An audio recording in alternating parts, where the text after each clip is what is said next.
birds to drop dead from the trees. And the birds will drop dead from the trees.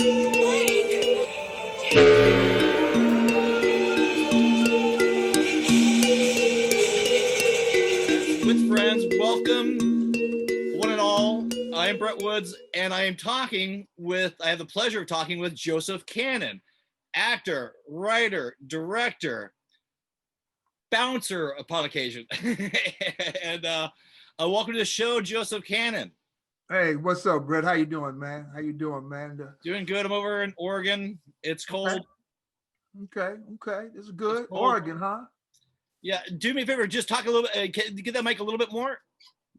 Okay, hold on. Give me 1 second here. Is that much better? Yeah. Much better. Okay, hold on. Okay, there you We just go. want to make sure you hear. We want to hear the magic.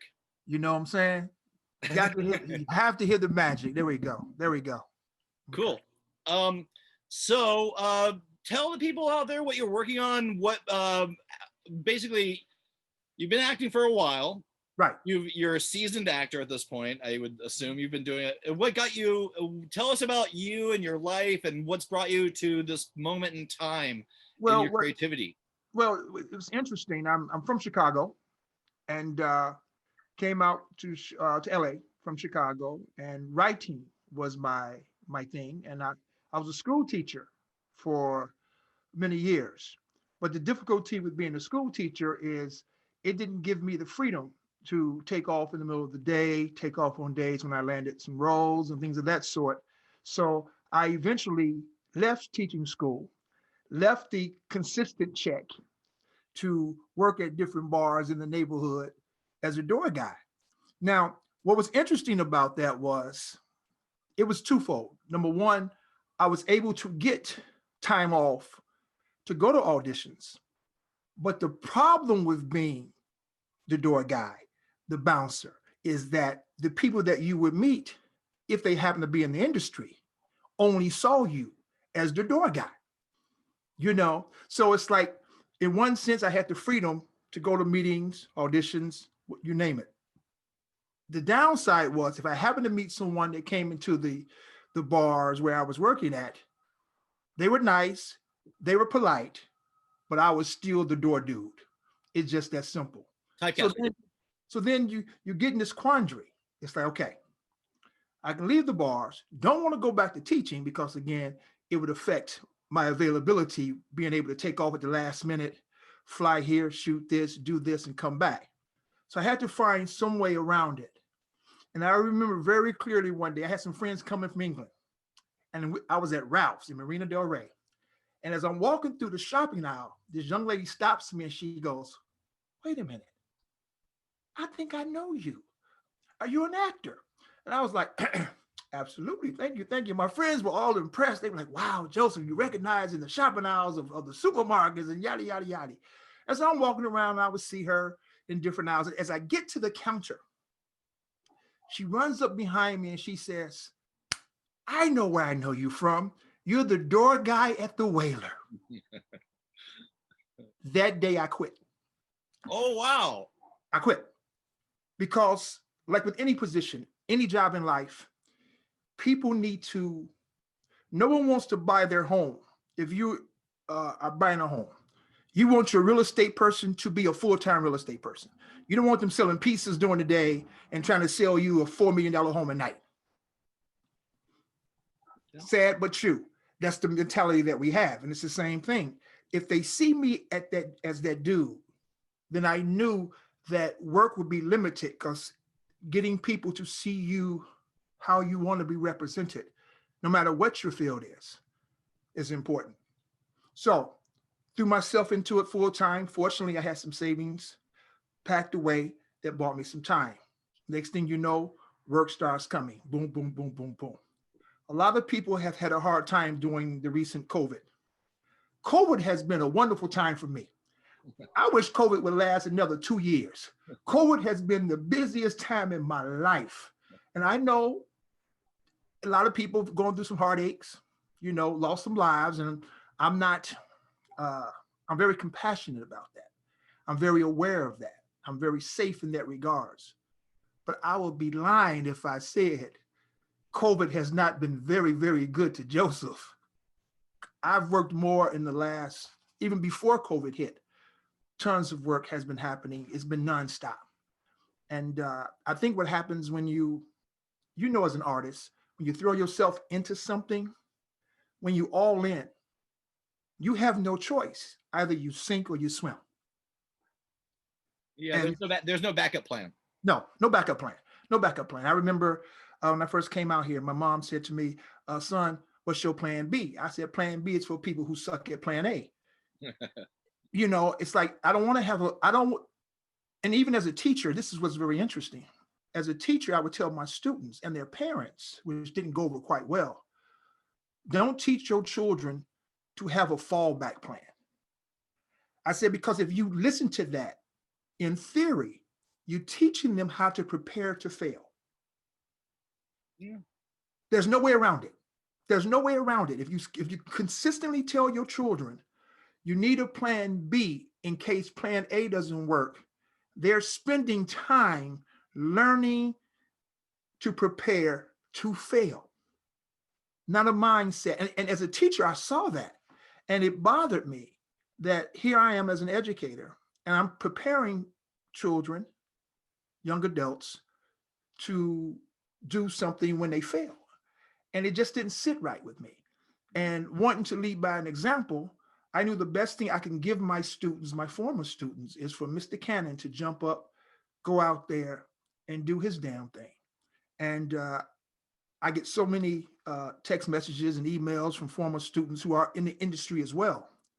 And they talk about how they remember me leaving school, going to auditions, always talking about it. And it's kind of cool to be able to give back by example. So that brings me to where I'm at right now. Nice. And can we okay, before we get into the stuff that you're doing now, can you give us a little bit of a IMDb of where the projects that you've worked on in a nutshell, just like what the span of time it's covered, your highs, your lows, your triumphs, your disappointments. No disappointments.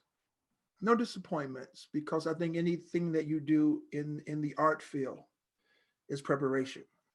I'm sure when Michelangelo was doing the Sistine Chapel, he didn't realize that it was going to be the shit that it ended up being. It was like, he thought, I'm sure people looked at him and they were like, what the hell are you doing? But he saw something. Again, as an artist, you have to be a visionary. When you look at a blank canvas, you see something that no one else sees. And I stuck to that. So it didn't matter when I landed things or didn't land things. So I say my high is always my next project. My next project, I always treat it, no matter how successful and how busy I've been this past year. And I actually had this conversation on the set of the last film I just completed. I was talking to a young actor, and we shot in Truth or Consequences, New Mexico. Just wrapped that film up literally a week ago. And one of the conversations I was having is I celebrate each project like my life depended on it. No matter how busy I've been, as I've stated earlier, I still think of myself as that dude at the door checking IDs and hating every minute of it. So I go to every set thinking I am one bad decision away from saying ID, please. Or back in the classroom dealing with some badass kid and some spoiled ass parents. So I keep that always in the back of my mind. So I would say that my highest of highs is always my most latest project, which I just completed. And that's a film called Paul's Promise. It's based on the book, Brother Paul, and a true story set in 1967, Little Rock, Arkansas, during the height of segregation. And it's a story of a white kid, not me, and his black friend, me, and how we were separated because of that period. And as we grew into adults, our paths were still divided. And the lead character, Paul Hoderfield Sr., he had to find his way through Christ and through life some sort of redemption. And our paths crossed again. And I don't want to give away too much of the movie, but it's a fantastic movie. It stars Dean Cain, Ryan O'Quinn, Linda Pearl, and Nancy Stafford, both from Matlock. Tank Jones and Bianca Laverne Jones, who I worked on the project on BET. We worked on a show there together called Burn, and well, as myself. So a great film, period piece. I had the gray hair and all this stuff. It was set in 1967, and they had me being older. And again, don't want to give too much away, but it's based on a true story. Paul Holdenfield ended up as this amazing man who has done wonderful things down in Little Rock, Arkansas, and as far as the church and the community is concerned. And this Thanksgiving tomorrow, they've served over 3 million meals to the people in that community. Wow. And continuing tomorrow, they're back at it again. So instead of people showing up, they're going to everyone's homes and they're dropping off these meals to just thousands and thousands of people. And it was a wonderful film to be a part of because it was a true story. And when you're playing someone's life and you're playing someone who lived, my character, Jimmy Lipkin, it was important to try to embody as much as I could, the way he spoke, the way he carried himself. It was during the South in 1967. So, I had to try to throw a little twang on it and things of that sort, which is weird when you hear yourself speak in a way that you've never spoken before. So, but it was a fun piece, What kind of research did you do to get the voice? I watched a lot of video of Paul Holderfield and his family, of everyone, seeing pictures of him and Jimmy during that period, trying to immerse myself in Arkansas, 67, being 45 in 1967. So that means that he was born in the 20s, So imagine being a Black male in the South in the 1920s.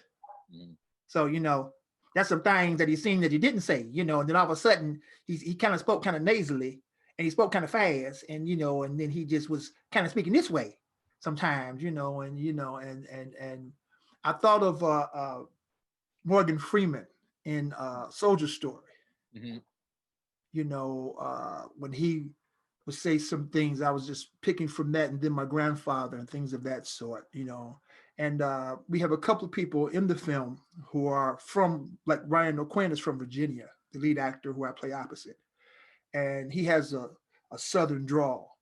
So I'm pulling from him, and then also another actor, Taylor Cole, who plays the character of Jake.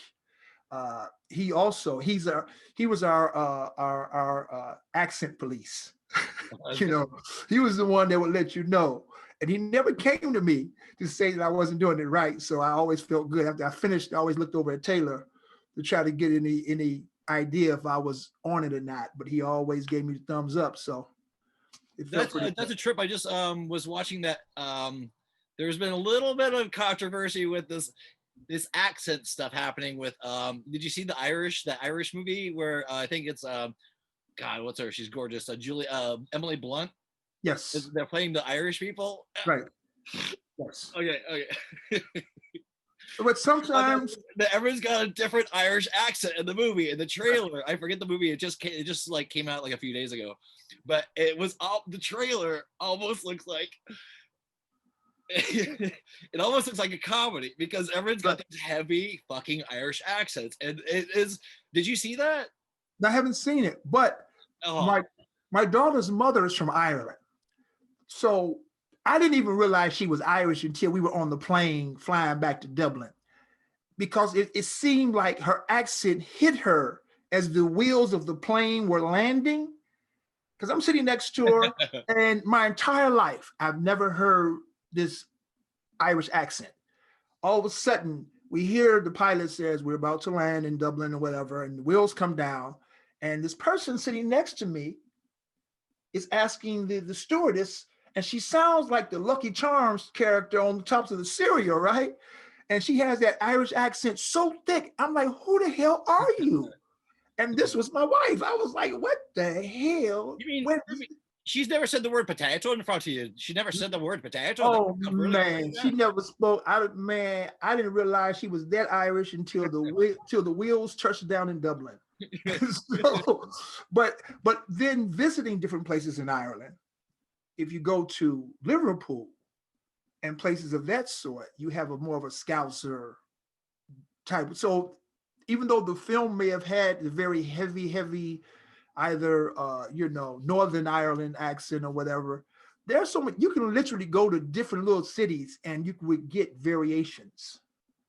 Well, keeping the continuity of the language too. I mean, there's been famous accents that have like Kevin Costner and Robin Hood was that's like he went from he could he's a #1 star in the world. He could even deliver his accent in a continuous way, and when he did, it didn't sound that great. And he's like And I saw it, in and out of it, which was funny because I saw it last night. I actually saw Robin Hood last night. That's funny. The one with Kevin Costner, because the DP on that one, Doug Milson, he also was the DP of a film I did in Thailand. So it was kind of cool to see Doug's work on the Robin Hood with Kevin Costner. So wow. Yeah. So that's there's a period piece. What being on set, like with a little bit of I've been doing my own little movies all my life and stuff like that, and creating all these different things. But being on the set, I acted in a Cheeky Birds pilot that we're hoping to get. I can't say too much about it, but I acted as a drug dealer in it, which was fun. It wasn't as a pot dealer, which I'm not a very good pot dealer in real life, but but the role, and let me know if you get the adrenaline rush, the addictive quality of being on set. I mean, it's addictive to when that camera goes and you. For me, I forget just what happened. Right. It's so I assume that is like a now moment. Like, do you feel like addictive or being on set? Like you got to get on set again, and it's addictive. And when you do your lines, do you remember what just happened? No, I try to immerse myself to the point to where I get completely lost. There was one film, the one I was mentioning I did with Doug Milson. The character was a paraplegic. So I actually lived in a wheelchair for 5 months prior to filming. And right there in where we lived, right in Marina del Rey, my neighbors had thought that something happened to Joseph. So I'm willing past everyone every morning from my place in Marina all the way down to Santa Monica Pier and back to get my arms accustomed, because I wanted to be this guy. I just didn't want to be a guy in a chair. I wanted to try to know as much as possible. I had friends who were doctors that I asked them to give me some x-rays of a person who had been paralyzed by a bullet wound. So I can literally even have copies of x-rays of individuals, so I can really even look at what would happen if someone showed me, you got shot, this is what happened. I wanted to feel as much as that. So I lived in a wheelchair for 5.5 months. Then I fly to Asia and I'm there for 8 months. And so for almost a year, I'm literally in this chair all the time. So yes, you do get so immersed. And for me, people like to call it a method act. It wasn't so much it was a method act as much as I wanted to try to understand who this guy was.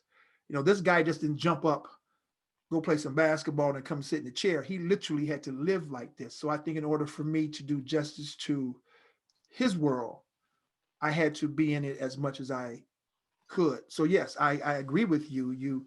It is an addiction in a good way. Mm-hmm. There's nothing better than, I enjoy teaching, but there was nothing like being in front of a camera. There was nothing like being on set. Even though sometimes you may go weeks, months, years without landing a job, it's worth the sacrifice, because when you do land one, it's pure heaven. As I just said, I was just in Truth or Consequences, New Mexico. We were there for weeks and weeks and weeks on end. And it was just an amazing project because the story was good. It's true story. It was something I had never done before, with an accent, a period piece. It had a Christian theme, all the things I've never been a part of. Most of my films, I have a film now that's on Netflix, Debt Collectors 2, everyone. So make sure you go watch that one. What's the name of it one more time? Debt Collectors 2. Debt Collector 2. Debt Collector 2. Yeah, Nice. on Netflix. Yeah, you don't need to see one. You can see one if you want to, but I'm not in one. I'm not in one, so I don't want you to waste 90 minutes looking for Joseph in one. Watch him in two. You can't And vouch for the first one, but the second one you can vouch oh, for. the second one. Oh, the second one deserves Oscars. It deserves Oscars. I'm just saying, it deserves Oscars. And the director of that one was Jesse V. Johnson, who, after that film, I had the pleasure of being in another film with him that's French speaking, and it's coming up real soon. And it's set in 1943 during World War II. And I'm like the French interpreter. And that's kind of cool, to do this World War II film in 43 and speaking in French. Yeah. So the films is 2/3 in French. There's some English, but majority of it is in French and things like that. And so again, never had that before. So going back to your question about some of the highs, these are the highs, and they all been happening in the last 17, 16 months, where I'm getting projects as characters I've never done before. And it's just exciting. And I'm truly, truly blessed. So where do you see, like, because basically everyone's got their own television show now. Right. Everyone's got their own networks. Everyone's got their own multimedia stuff. Everyone's doing everything. Where do you see, like, this you're performing for? Where do you see television and film? I mean, are movie theaters dead? What do you think our next steps are with the way people can see different films and projects? Like, it seems like you can see a minute, 30-second project, or you can see like a 5-hour project. I mean, is there any sort of trends that you're starting to see or predictions that you can make? I think what's happening is because of COVID and movie theaters being shut down, we are being reliant to watching films on computer screens, on our televisions, but still via the computer or whatever the case may be. Our telephones, our iPhones, our iPads. So avenues like that will become more popular, whereas before we used to see it on the big screen. Now, if you got a big screen in your house, you can still do it. But for most of us who don't have a giant wall size projector or whatever, we have to learn to, but I think the beauty of that is it creates an intimacy that you sometimes lose when you're in the movie theater. There's something about being a foot away from your television screen or 6 feet away from your television screen and being 50 feet from a big giant screen. And even though it feels bigger and better on the big giant screen, I think we as audience members, we love art. And I think what this COVID thing is going to do is make us have more of appreciation of art and artists, because it is the artist that keeps us alive. Think about it. When your life is messed up and everything is just crazy, you want to go see some sort of art, whether it's music, whether it's a museum, whether it's a movie, whether it's dance. Mm-hmm. That's the beauty of art. No one says, God, I had a bad day, I need to go see a surgeon. Mm-hmm. Or I had a bad day, I need to go talk to my banker. Mm-hmm. No, fucker, I had a bad day, I want to go to a movie. Yeah. So that's the thing. Excuse the bad language, but that's the beauty of being an artist. People take time out to reignite themselves by going to see something that we've done. I've done it with you. I've gone to your art shows. I've sat back and I've watched people walk in, look at your artwork. I hear the comments that they make. I hear the excitement. I see the excitement in their eyes when they're walking through the gallery, looking at your work. And so that's a wonderful feeling. And so that's why I love having friends like you, because even when it's a different medium, I can truly admire it because I understand the power of it. Mm-hmm. There's such power in how we take people away from whatever their doldrums are. If you sit in your car and all you're doing is listening to music, that's an artist that's doing that. If you're walking through a museum by yourself and you're looking at paintings, that was an artist that did that. If you're watching someone dancing or singing, again, those were artists. again, there's a phrase that's used for us that isn't used for anyone else, and that's starving artists. That means we are willing to do without anything for the sake of our art. Never heard of a starving dentist, starving lawyer, starving pastor. No. But you hear about a starving artist, and that says something about someone who's willing to give up everything for their art. So, Well, it's such a conundrum sometimes. Like when I was selling in Venice Beach, like I had a little girl that walked with her mom, and she goes, "Oh, he looks like the kind of artist that Van Gogh used to be." She's all something to the effect like, "Oh, he won't be any famous until he's dead." Like, okay, and that's right? the Van Gogh theory is like people don't like they're all I've had even people like even when I was selling on the street like outside of a Central Metro store and stuff like that go, "Oh, I said, well, I got this deal on this painting, it's such and such a price." He goes, "They're all, I know where to find you."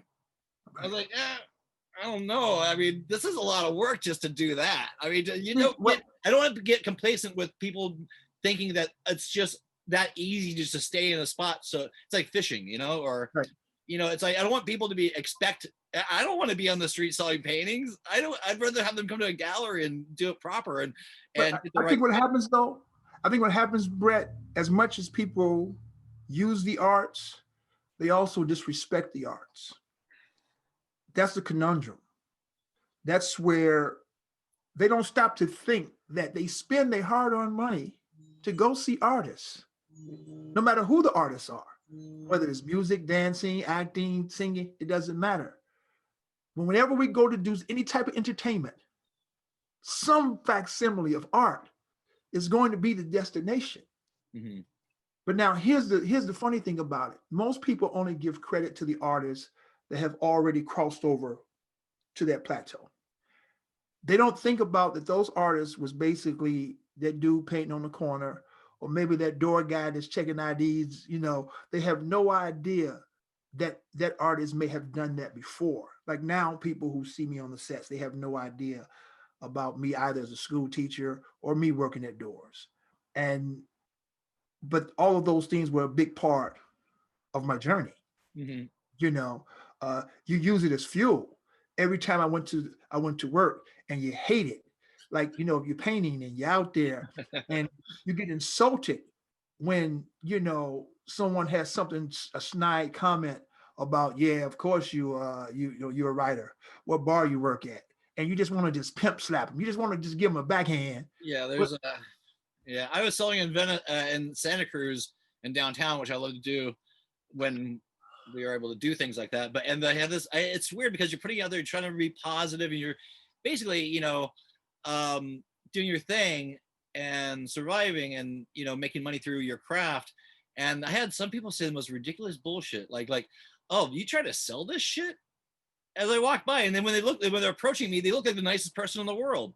yeah. But they didn't have to make those comments. They didn't have to what's the dig, the rub. I don't even know what that is. I think what it is, I think in all honesty, I think it's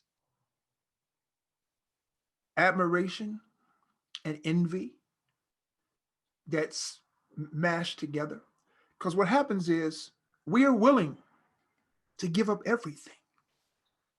Most folks are married to a woman or a husband they don't like, at a job they don't like, living in a city they don't like. So when you see an artist like yourself or like myself who's willing to just give up everything, in a way, there's admiration, but then there's also that envy. It's like, as he's walking past you, he's going home to a wife that he probably doesn't even like. Yeah. And she probably hates him just as much as he's not feeling her. But some people just settle. They get in that position where they're willing to be in a marriage just because they want to be married, or in a job because they want to have a job. I like the fact that I was never that way. I like the fact that I'm willing to risk everything for the sake of the art. And I love what freedom. I do. It's freedom. It's definitely freedom. And my mom was when I was a kid, my mom was a projectionist in a movie theater, and I would go to work with her. And she would put us in our pajamas and take us to work. And because she worked the night shift, I always saw the tail end of movies before I saw the beginning. Mhm. So I knew the ending of every movie before I even knew the beginning. And that became my writing style. Now, let's just say my mother didn't work in the movie theater. Let's just say I didn't spend a lot of time with her up in the booth watching movies every single day.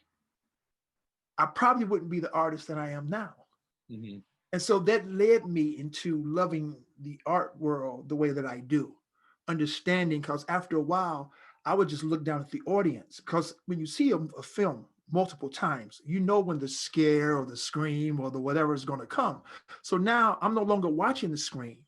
I'm now watching for audience reaction. Mhm. So I know that the monster's coming. So I'm looking at the people to try to see which section is going to jump more than the others. And again, all of that became part of my writing style because I started to realize it's not just what's on the screen, it's the reaction that you get from people. You know, there's some projects you want to get that. Like if I don't cry in something that I'm writing, I can't expect someone else to see it Mhm. and feel. So a lot of times, if someone was a fly on the wall and they walked in, they would think I got problems. I'm crying all the time. But no, that's because whatever I'm putting down on paper or that I'm typing on the screen here, if it doesn't make me cry, how can I expect it to touch you? Yeah. So I need for people to feel that, and in order to do that, you have to be vulnerable. And going back to artists, we are extremely vulnerable because we are willing to risk everything. I remember being a child, and my I think it was one of the first times I realized the power of film or television or anything. I was watching, I was on the floor, and my mom was in a chair, and we are watching the Incredible Hulk, and the end of the Incredible Hulk, where Bruce Banner was walking off into the ending with that music, ding ding ding ding ding, or Right. whatever it was. Right. And I look up, and my mom was sitting there crying. And I was like, Mom, why are you crying? And she's all, it's just so sad. Yeah. And I was like, the power of like film or television, that the engagement people have. Right. That's when I realized, oh shit, there's something like, I was like 7 years old or something like that. But it was very powerful when you realize that the power of great filmmaking. And not just that, when an artist sees you, someone that you've known, or maybe someone doesn't even know you, and they see how you are pushing forward and you're doing everything with your art, or an actor or singer or dancer, we are inspiring people. And don't even realize it. There's so many people who have reached out to me that have seen things I've been. Yes, you have those friends like the person that walked past you and made the snide comment. I had a good friend the other day. I didn't know that person. That person was Right, exactly, exactly. But there's some people that we know. I have a good friend. Well, I call him a good friend who constantly make these snide comments about these string of B movies that I'm in and all this other stuff. And I just laugh at them. And I just think to myself, you know, are you that? I don't know. I don't know. I don't know what to make of it because to me, it's like when an artist is doing their thing, I'm not looking for a reason to get down on that artist. I'm never envious of anyone in what they're doing, no matter what it is. I'm saluting them if they're putting in the work. And you just find it very interesting that a lot of people who do watch us, and not everyone has that sort of hate in them. There's quite a few people who may not even tell you how much you have inspired them. I've said to people who didn't even know that I inspired them, or vice versa. There was one neighbor of mine that inspired me, and I told him right before I went to New Mexico. We were there in the parking lot over there by the beach, and I ran into him. He's an old soap actor, and lived right there on Catamaran Street. And I went and I ran into him. I said, I've never told you this. And he was one of the people that would come by the bar, and he was always cool. Always, I would sit and start talking, ask him questions. Never, ever did he once make it seem like he wasn't listening to what I was saying or that I was bothering him. by stopping to ask questions. And so here I am getting ready to leave the next day to go to New Mexico to film. And I said, I never told you this, but I just want to tell you thank you. And we both start to cry as I'm explaining that how he inspired me without even realizing it. And he had this look on his face like, wow, you know. And it's funny because the day I got back, the next day, the person that I saw was him. So he was the last person I saw before I left, and the first person I saw literally 6 weeks later after I got back. So it was kind of cool. It was kind of kismet in that regards. Yeah, it was a bookend. And so it's great to when you see people who support you like that or that inspire you. And I think that's what happens sometimes when you're out there painting. I'll see some guy, and the person can be horrible. They can be out there playing a guitar and literally not hold a tune. But people don't realize the guts that it takes to get out there and do that. Now, is he not holding the tune because he's bad, or is he not holding the tune because he's nervous?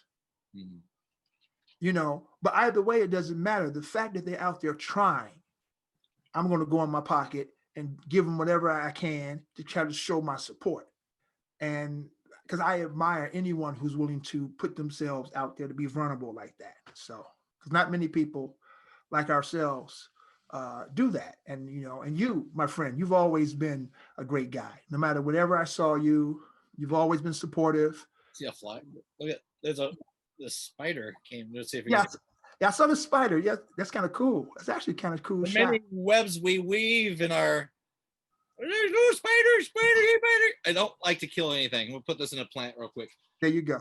And we're wrapping up here in the next couple of minutes, but it's a trippy thing when being in LA for 25, 30 years, whatever, off and on. But when you do reach a certain success, after trying so hard and working so hard, and then people try to stamp you down. They don't want to see you actually be successful. That's when you really that rub is just it's are you really my friend? What were we doing this whole time if we weren't trying to achieve some sort of success or goal to do what we really love to do? And when we do that, you act like pissy about it. Or not, I don't know. It's a weird thing. What is that? But don't you think that's an individual again, let's say the people who met me at the door, okay? And I've experienced this. So they've seen me at the door. I've been at the door. I was the door dude. So they saw me as the door dude.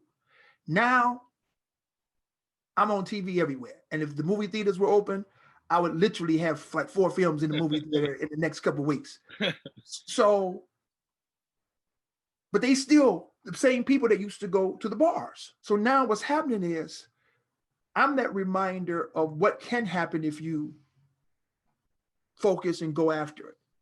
And so I guess sometimes they want to still see you as that dude. The door guy. So it's not the door guy.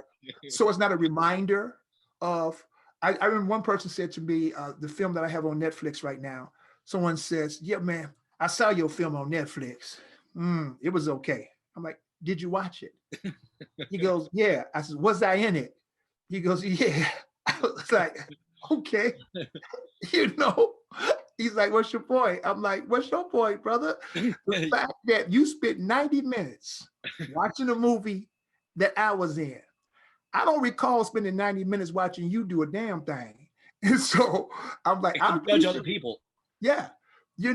So it's just interesting that they would watch it. I'm like, so basically you spent 90 minutes so you can try to find something wrong. And he's like, man, the way you died, I don't like the way you died in the movie. You could have done something a little bigger than that. I said, so you obviously watched the whole thing that you had to wait, you had to wait to the last 2 minutes to find something that you didn't like in the film. And I was just sitting there, Brett, just going, wow. Okay. But I've seen it happen before to other people where I've just been observing and I've seen people do it to each other. And I've never wanted to do that.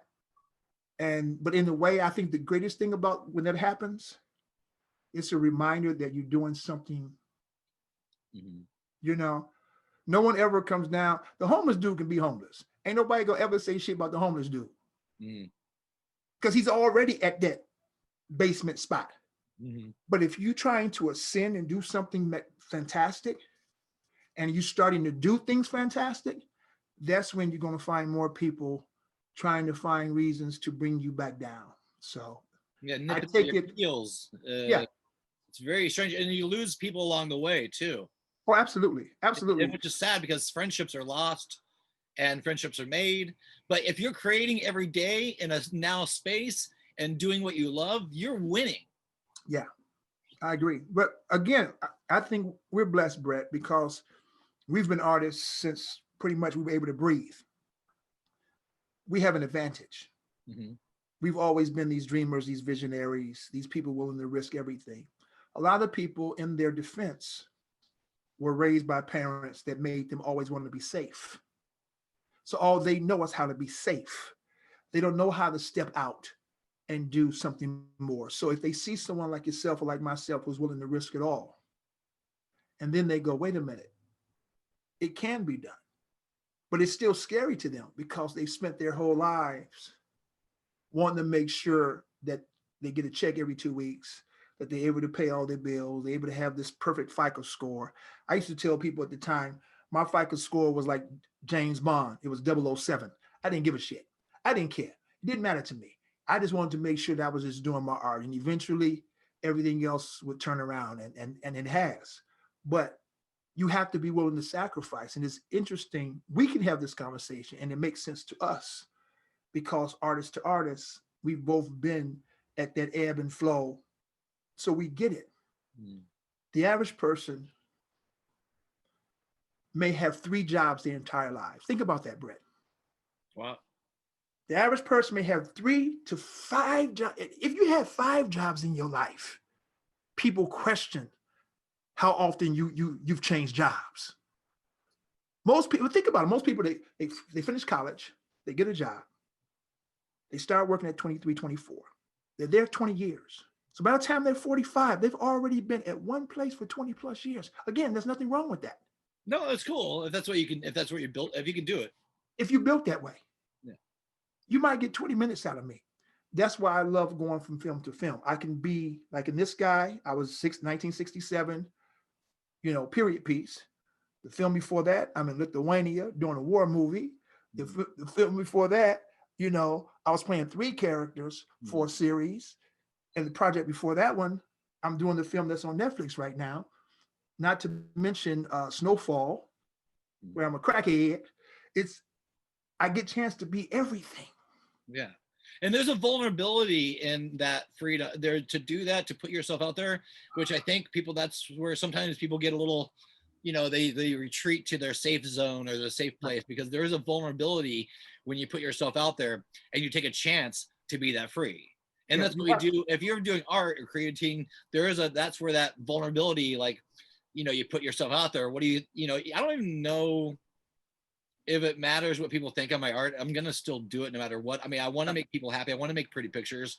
And ultimately, if I can inspire others, and make the link for that inspiration to somebody actually might start painting, right, or might do something that is outside of their comfort zone. That's a really vulnerable spot to be in, but that's where that sweet spot. Right. For me. But, I mean, yeah, no, absolutely. Because vulnerability is definitely the key. You have to be willing to be vulnerable. I think in any aspect of art, to even take the chance. Again, I don't knock people who work 20 years at a company. I get it. Yeah. I get it. Unless the company is named after me, they're not getting 20 years out of me. Not going to do it. Exactly. Why would I want to make somebody else? That's 20 years. I mean, come on. Can't do it. Can't do it. Won't and do my it. Brain, even teaching, I would sit there and the kids like, I remember the kids would ask me, Mr. Cannon, do you like teaching? And I would say no. And the parents would come in and say, Mr. Cannon, did you tell my kids you don't like teaching? I said, I hate teaching. And they need to know the truth. Don't lie. You can't lie to kids. No. You don't lie. You don't lie. They need to know the truth. I was teaching in Compton, and this little black girl was like, and I was like driving from Venice to Compton teaching these after school programs. And it was the first time I ever lied to a kid. I was like, and she's like, Mr. Brett, you smoke? And I was all, no, what are you, come on, let's go play over here. Let's and she's like, nah. And she walked by, and I was like, fuck, she got me. She got me. Don't ever lie to a child. Don't do it. They got you pinned. I'm brutally honest. I remember we had a little get together, and some of my students remembered we have like a little Facebook thing, chat room where a lot of my students are there, and they were just reminiscing about some of the things that I used to say. And I had them when they were in first grade. It's crazy when you see some of your first grade students now. Now they're parents with first graders, and you're like, wow, I'm old. But what's interesting is one of them said they remember they were misbehaving in class. And I remember one student said to the other one, do you remember when Mr. Cannon had that song? I was like, what song? He goes, you would sing to us when we would misbehave because the school would be over, it'd be time for them to leave the classroom, but I wouldn't let them leave. And so as they're getting rambunctious and they seeing everyone else outside playing, I would look at the kids and I would say, it don't matter to me. I get paid after 3. And it's hilarious when I think about the fact I actually said that to my students and they actually remembered it like 25, almost 30 years later, that, you know, a lot of them. Everything. Everything. But I think the coolest thing is when there's only one student in my entire teaching career that didn't like Mr. Cannon. And she even wrote me and she said that. She goes, you know, Mr. Cannon, everyone loves you. Everyone thinks that you were the greatest teacher they've ever had in their lives. But I just want to tell you, you were mean to me and you said I wouldn't amount to anything. I just want you to know that I went to the University of Michigan and I got my master's and I did this and I did that and da-da. And I wrote back to her, I says, well, I know you didn't mean this as a compliment, but I appreciate the thank you. And secondly, how many of your other teachers did you write to remind him? So obviously something I said motivated your ass. Have a good day, Mr. Cannon. That's beautiful. And on that, we went a little bit long today, but let the people out there know where they can reach you, your Instagram, your websites, your absolutely all that good stuff. And we'll wrap it up and I'll put this together. Thank you. Instagram, Cannon Vision, CANNONVISION, one word. Facebook, Joseph Cannon, JOSEF, no PH, because I'm no ordinary Joseph. JOSEF as in Frank, Cannon, CANNON. Same way with Twitter, at Joseph Cannon on Twitter as well. So. And what's the name of your upcoming film that you have coming up? And when do you think it'll be out? Okay, I have Paul's Promise. Paul's Promise is coming up. That should be out in April.